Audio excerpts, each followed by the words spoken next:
A gunshot cracked through the narrow alley behind the riverfront district, the sharp echo bouncing between rusted fire escapes. Inside La Serra Blue, the upscale restaurant shielded from the chaos outside, Leonardo Marchetti lifted his head slightly. He didn't flinch. He never did. But the sudden noise made the men around him instinctively reach for their jackets. Leo only murmured, "Not ours," and returned to slicing through his steak with the calm of a surgeon. Another muffled blast. Then a scream. The whole restaurant went silent. The door burst open so violently that one of the brass handles smacked against the wall. An 8-year-old girl stumbled inside, soaked from the sleet outside, her backpack hanging by a single strap. Her hair clung to her face and her breaths rasped like she'd run miles. Without hesitation, she cried out, "They're beating my mom! Please, please, help!" Chairs scraped. Forks froze in mid-air. The hulking guards stationed near the entrance stiffened, unsure whether to intervene or move aside. The girl's small body shook uncontrollably as she tried to speak again. Leo finally set down his knife. The child's eyes locked onto his. You're Leo, right? People said you make bad men stop." Her lips trembled, her voice cracking. "They're going to kill my mama, please." Around him, his men exchanged alarmed looks. Civilians didn't run into Leo's establishment unless they'd lost their minds or had nothing else left. The girl clearly belonged to the second category. Leo rose slowly, the room holding its breath. He approached her, knelt to meet her eye level, and asked quietly, "What's your name?" "Amara Delgado," she whispered, trying to wipe her face with her sleeve. "Please, I don't know where else to go." He had heard her name only once in his life, when a craft shop owner in the South Point block petitioned for reduced rent from the landlords. That petition had been ignored. South Point wasn't his territory. Another criminal group ran it. "What happened to your mother?" Leo asked. Amara shook violently. "The Black Scar Hawks came. Rico and Damien. They said she owed money. She said she didn't have it. They threw her into the shelves and kicked her. She wasn't moving when I ran out." Her breath hitched. "I think she might be dying." One of Leo's lieutenants muttered, "Boss, she's dragging trouble from another crew." Leo shot him a look so sharp the man instantly swallowed the rest of his objection. Another guard tried again. "We don't interfere in South Point. Vulture controls." Leo raised a hand. The restaurant fell silent again. Amara clutched his coat with desperate fingers. "Please, you're the only one they listen to. Help my mom." For a moment, something unguarded flickered across Leo's eyes. The table behind him blurred. The room vanished. A memory. One he never allowed himself to revisit surged. Isabella lying helpless. The ambulance lights painting her pale face red and blue. The man Leo had been back then died with her. He blinked once, pushing the past back into its grave. But the child's trembling voice cracked something in him. He thought long dead. "Get Dr. Takeda on the line," he said to the nearest guard. "Tell her to prepare for emergency intake."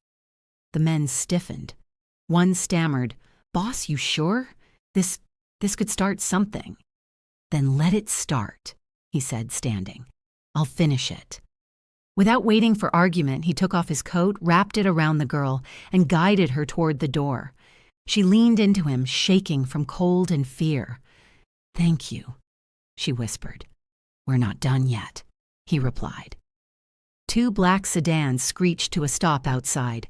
His men piled in, weapons ready. Leo opened the back door for Amara as gently as if she were royalty. He slid in beside her. "Show us," he said. Amara gave hurried directions, wiping her nose with the sleeve of Leo's expensive coat. The car raced along the rain-slick streets, passing shuttered storefronts and graffiti-marked alleys. South Point block grew darker with every turn.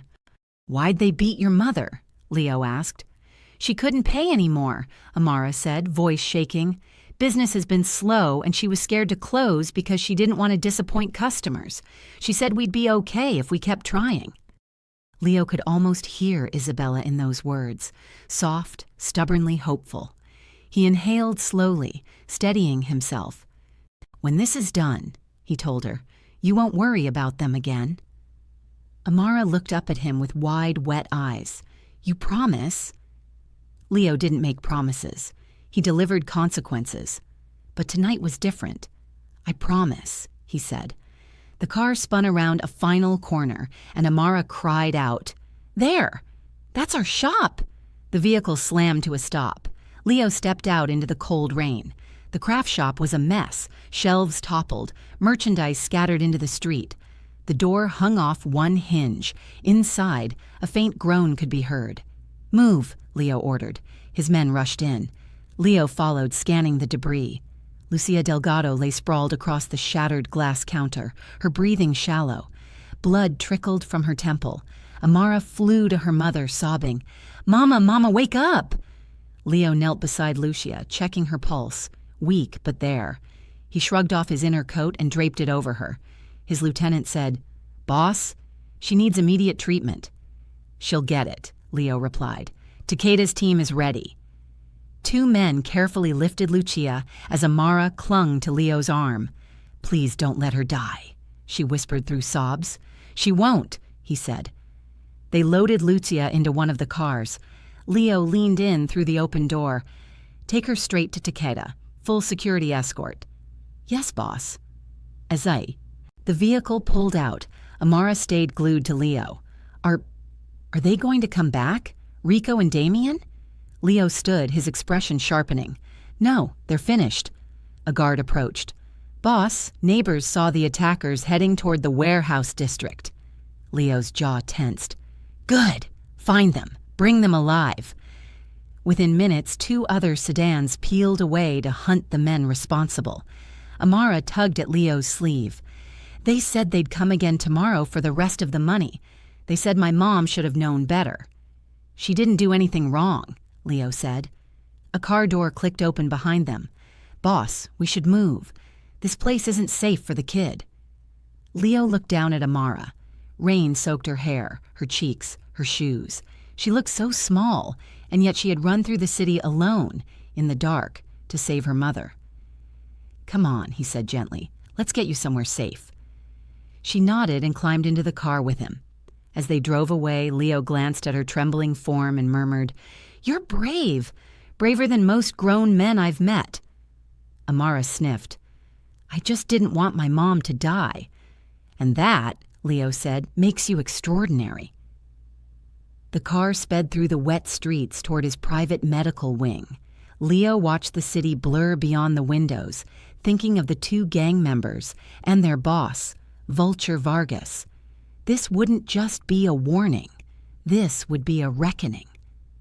The car cut through the wet midnight traffic until the city lights thinned and gave way to the private wing Leo kept hidden behind an old textile factory.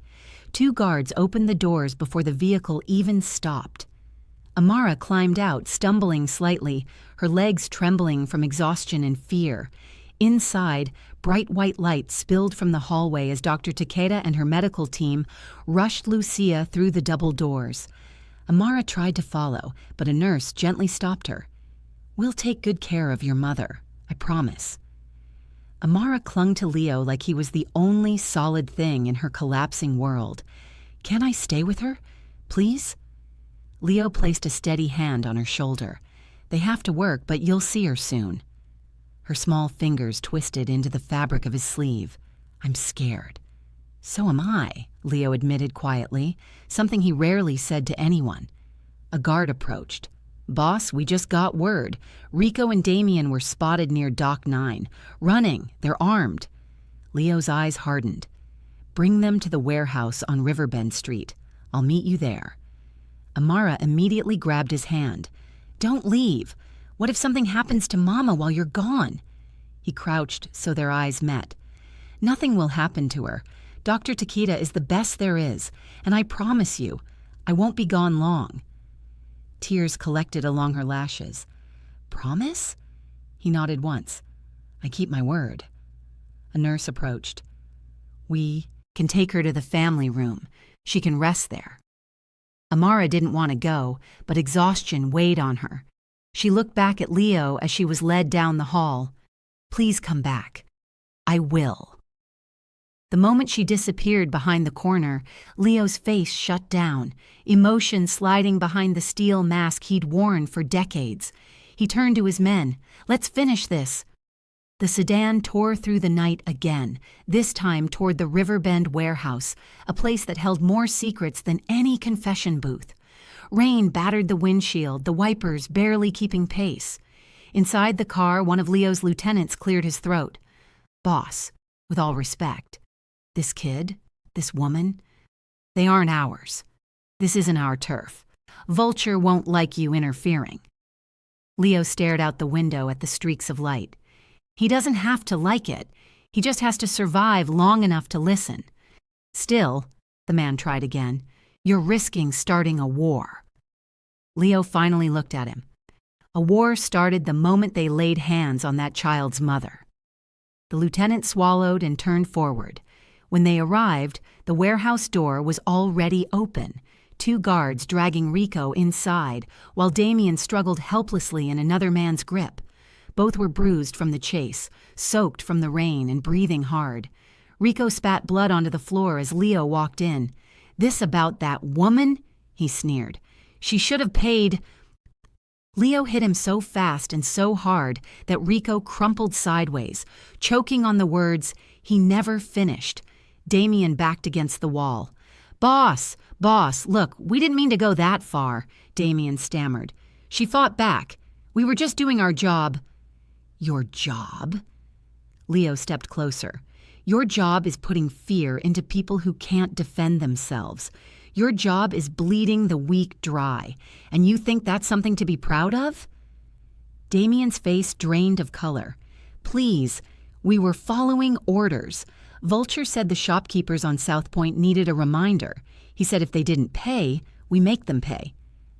Leo's voice dropped to a chilling calm.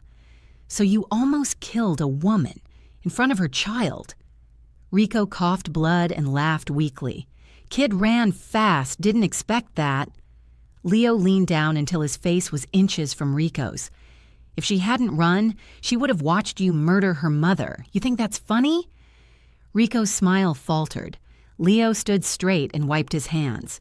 "You two will stay here until I get what I want from Vulture." Damien tried again, panicked.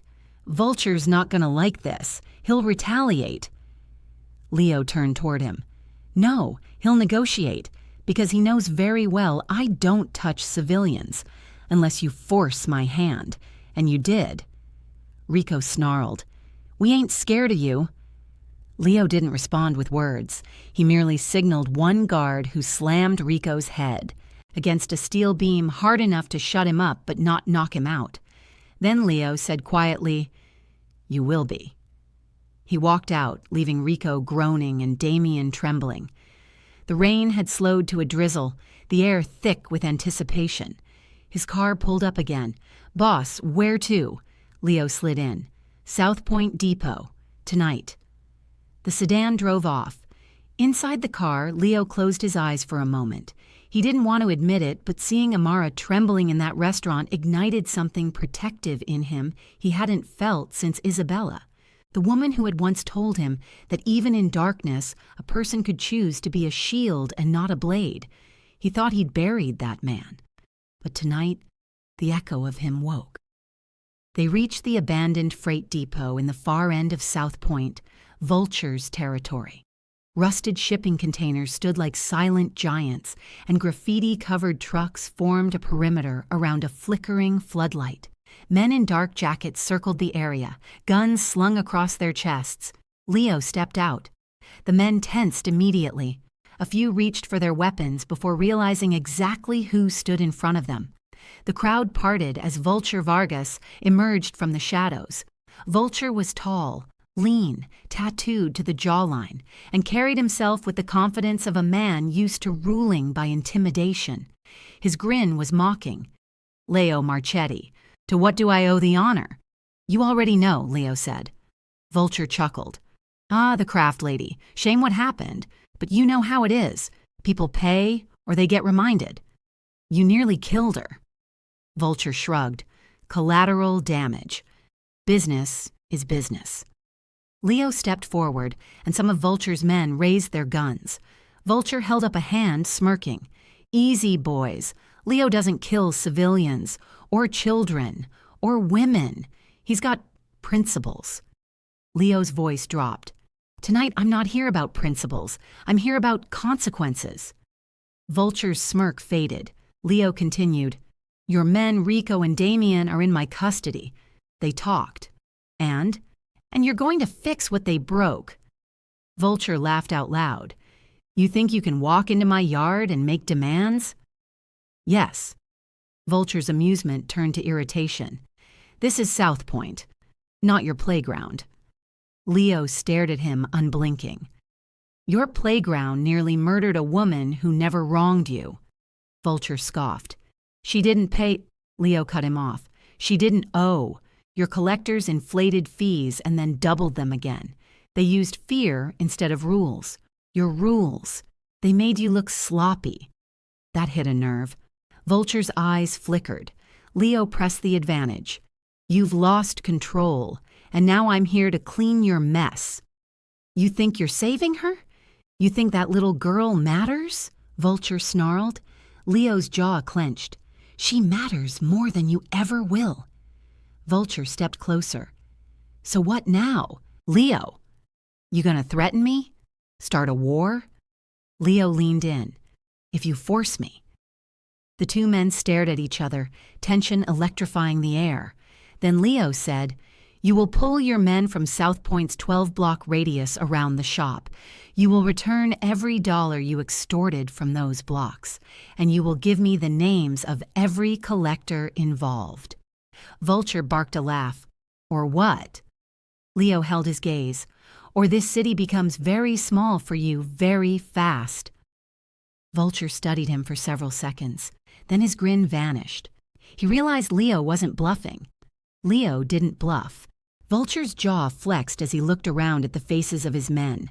They watched him closely, not with loyalty, but with the fear of followers waiting to see which alpha would break. Leo stood perfectly still. Rain dripped from the brim of his coat, his expression unreadable. Vulture hated that. Hated how Leo could command a room without raising his voice. Hated that, in this moment, his own crew seemed more afraid of Leo than of him. Vulture finally spat on the ground. You want restitution? Fine, I'll return the money. I'll pull my boys from the area. He paused, shoulders tense.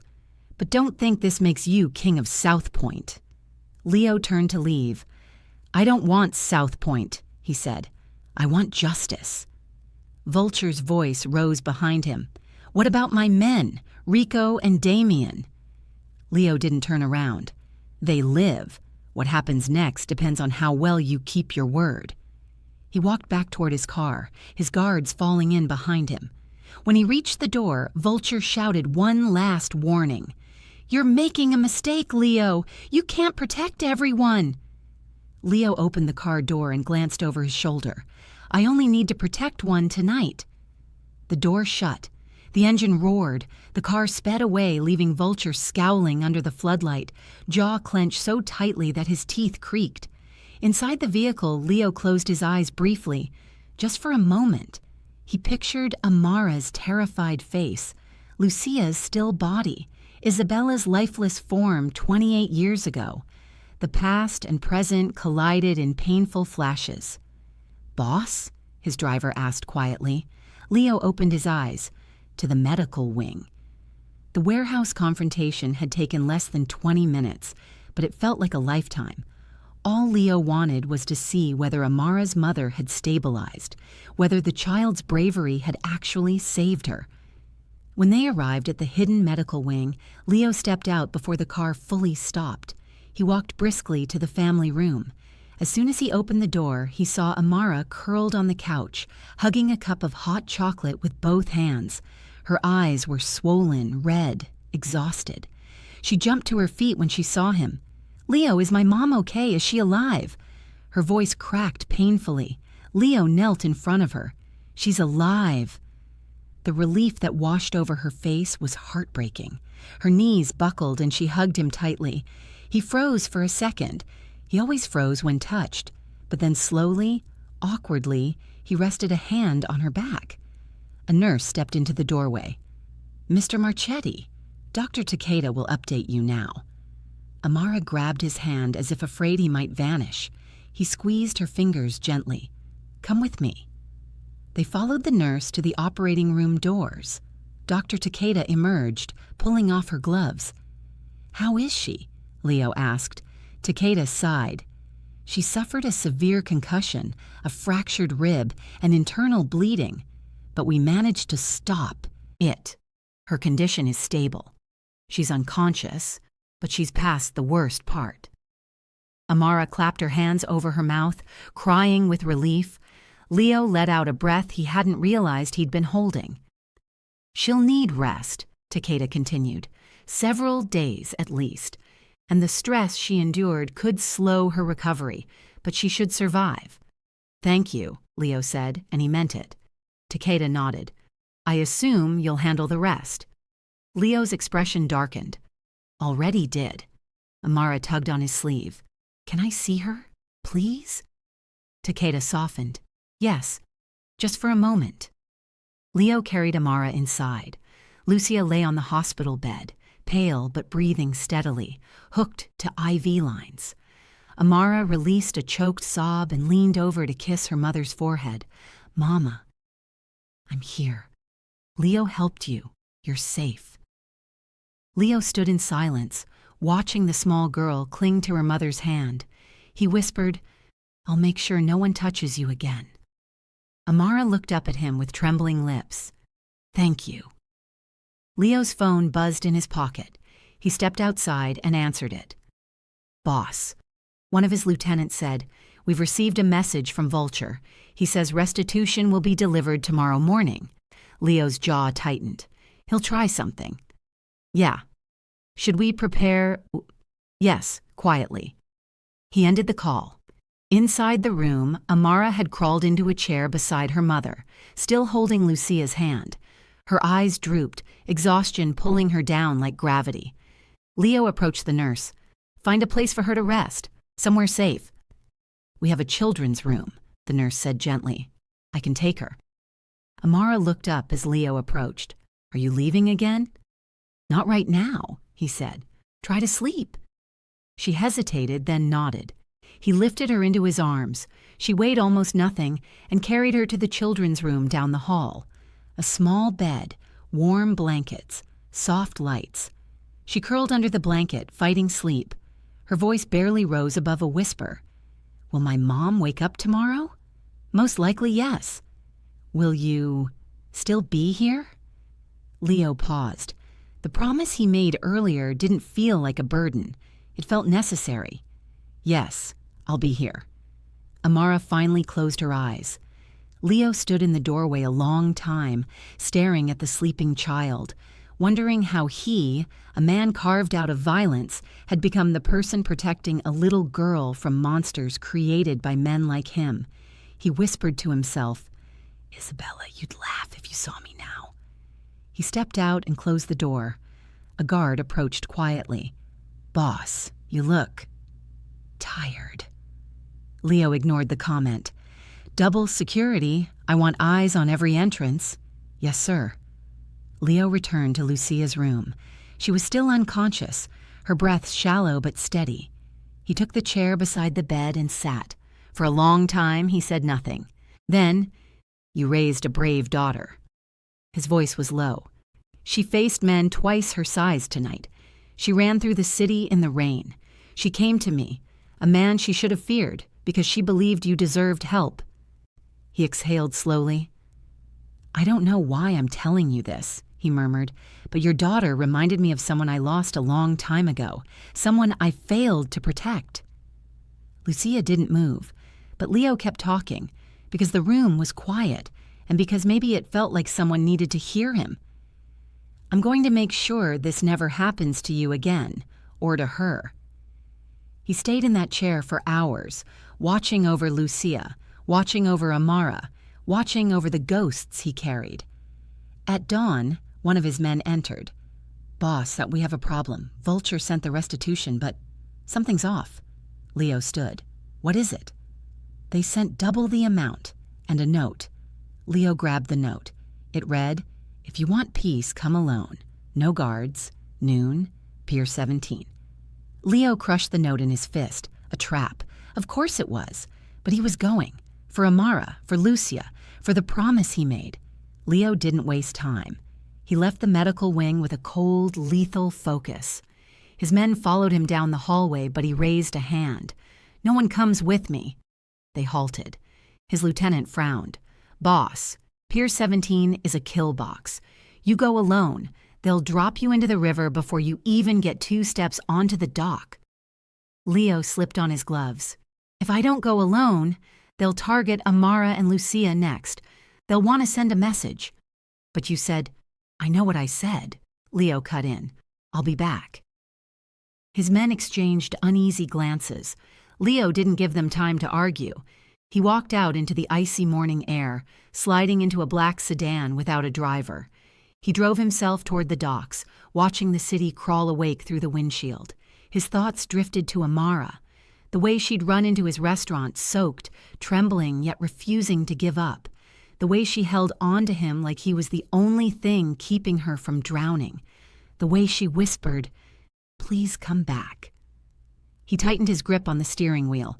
He wasn't planning to die today. He arrived at Pier 17 at 11:59 a.m. Fog hung low over the water, swallowing half the dock in a gray curtain. Leo stepped out, scanning the area. No movement, no voices, just the distant clanging of metal against metal and the gentle slap of waves against wooden posts. He walked down the long stretch of pier until he reached the center. There, leaning casually against a stack of crates, was Vulture Vargas. "You came," Vulture said, grinning like a hyena. "All alone, I'm impressed." Leo approached, hands in his pockets. "You wanted to talk, I'm here." Vulture circled him slowly, his boots clacking on the wooden planks. "You embarrassed me last night. Made me look weak in front of my own men. I can't let that slide." Leo turned to face him. "Return the money. Stay out of those blocks. That's our agreement." Vulture smirked. "Yeah, agreements. Funny thing about them, they only work when both sides respect boundaries. But you stepped into my territory." Leo didn't respond. "And now," Vulture continued, pacing, "I have to remind everyone who's in charge." Several shadows appeared in the fog, men with guns, surrounding the pier, slowly closing in. Leo stood still, outnumbered, outgunned, alone. Vulture leaned close, voice dropping to a whisper.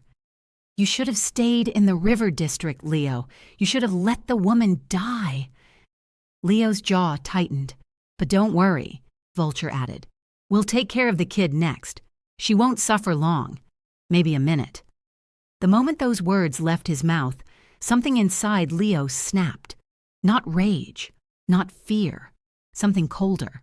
Something sharpened by decades of loss. "You won't touch her," Leo said softly. Vulture laughed. "And who's gonna stop me? You're outnumbered 10-1. Leo tilted his head. "Look around again." Vulture frowned and gestured to his men. "Stay sharp." One of his men stepped forward, confused. "Boss, something's wrong. I can't see the lookout on the crane." "Probably on break," Vulture snapped. Another man called out from behind a container. "The guys on the upper deck aren't answering either." Leo lifted his chin slightly. "You really think I came alone?" Suddenly, red laser dots appeared, 20 of them, dancing across the chests of Vulture's men. Panic erupted. "Snipers!" one shouted. From behind the fog, silhouettes appeared on rooftops, on the crane, on the dock structure above. Leo's men, silent, invisible, waiting for his signal. Vulture backed up a step, realization dawning too late. "You lied." "You wanted peace," Leo said, "but you set a trap. Now you deal with the consequences." Vulture pulled a gun, but Leo moved faster. He grabbed Vulture's wrist, twisted, and slammed him face first into a crate. Vulture screamed as the gun clattered to the ground. Leo leaned over him, voice low and lethal. "If you ever go near Amara or her mother again, I will end you myself." Vulture's breath came in ragged bursts. You can't kill me. My men." "Your men work for whoever they fear," Leo interrupted. "And right now they fear me." He snapped his fingers. His hidden team stepped out of the fog, weapons raised. Vulture's men dropped their guns instantly. The fight was over before it began. Leo looked down at Vulture's trembling form. "This is your last warning. Leave South Point tonight." Vulture stared at him with hatred and fear, rubbing his pinned wrist. "You'll regret this." Leo stood straight. "No, you will." He turned away, gesturing to his men to release Vulture but keep. His gang disarmed. As Leo walked back toward his car, one of his lieutenants approached. "Boss? Orders?" Leo didn't stop walking. "Let them go, but if Vulture violates our agreement even once—" The lieutenant nodded grimly. "Understood." Leo got into his car and drove off without looking back. He didn't need to see the aftermath. He knew the message had been delivered. When he arrived back at the medical wing, he headed straight to Lucia's room. He paused at the doorway. Lucia was awake. She looked weak but conscious, her eyes drifting toward the window where the afternoon sun spilled through. Amara sat beside her bed, drawing something on a piece of paper. When Amara saw Leo, she jumped up and ran to him. "Leo, you came back. I knew you would." Leo knelt to her level. "I promised." Lucia tried to sit up. "Mr. Marchetti, you saved my daughter, and you saved me." Leo stepped closer. "You don't owe me anything." Lucia shook her head. "I owe you my life." Amara held out the drawing she had made. A little girl holding hands with a tall man in a black coat, standing beside a flower shop bathed in sunlight. "It's us," she said shyly. Leo looked at the drawing for a long moment. Something in his eyes softened, almost painfully. "It's beautiful," he murmured. Lucia wiped a tear from her cheek. "Thank you, Leo, for everything." Leo swallowed, the emotion catching him off guard. He had spent decades burying feelings, hiding his heart behind walls built from blood and loss. But this small family had cracked those walls open. "For as long as you're in this city," Leo said softly, "no one will ever harm you again." Amara threw her arms around him, hugging him tightly. Leo hugged her back, awkward at first, then more firmly. He stood. "You'll both be moved to a safer place once Lucia recovers." Lucia nodded gratefully. Leo turned to leave, but Amara called after him. "Leo?" He paused. "You're a good man." Those words struck deeper than any threat ever had. Leo gave her a small smile. "You're a brave girl." He walked out of the room, feeling something he hadn't felt in decades: hope. Outside the medical wing, the sky had cleared. The city felt different, lighter somehow. For the first time in a long time, Leo felt like he had done something that mattered. He looked up at the sky. "Isabella," he whispered, "I finally kept a promise." Then he got into his car and drove away, knowing that South Point would never be the same, and neither would he. Thank you for watching. If this story moved you, hit the like button, share your thoughts in the comments, and don't forget to subscribe for more powerful stories like this.